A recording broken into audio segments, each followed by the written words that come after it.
Hi, I'm Corey Perry, a museum educator at Crystal Bridges Museum of American Art, and this is Bridging the Gap, a series of digital art engagements.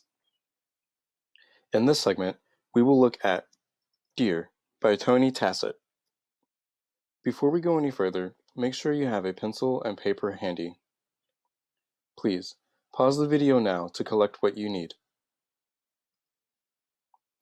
Before we get started discussing this artwork, let's take a few moments to look at it closely. Start by letting your gaze wander around the work of art, noticing some of the details. You can pause the video to give yourself a few moments to look.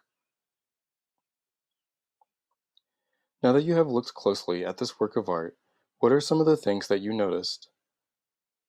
You probably noticed that this is a deer, but did you notice anything unusual about the deer? Perhaps you noticed that this deer is outside in the woods? Is it unusual for a deer to be in the woods? No, not at all. That's where most deer live. Or maybe you noticed that it looks very big compared to the trees around it. Is it unusual for a deer to be taller than the trees in the woods? Yes. So why do you think the artist made the deer in such a usual way? The artist, Tony Tasset, used fiberglass to create this very large deer. It is 12 feet tall and 20 feet long. That's about the size of an elephant. Tasset says that he tries to make art that speaks to things people are already familiar with. Are you familiar with a deer? Have you ever seen one in the woods? Or maybe you've seen a deer ornament on someone's lawn. If you have seen a deer in nature, then you're lucky. Deer in our local environment are not easy to see. They stay hidden most of the time and are nearly invisible. So if deer are usually hidden and aren't actually much taller than this work of art, then why do you think the artist made the deer so huge?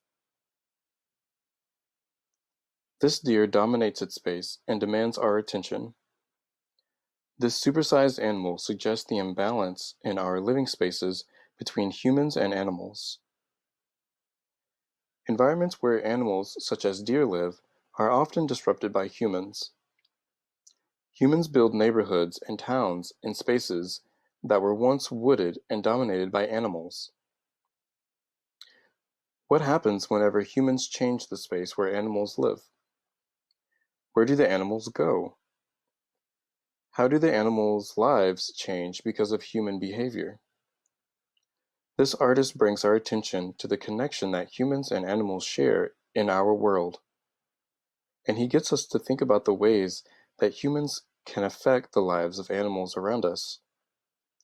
Can you think of any ways that human activities have had an effect on the lives of animals? Can you think of any ways that you could help animals that have been affected by human activities?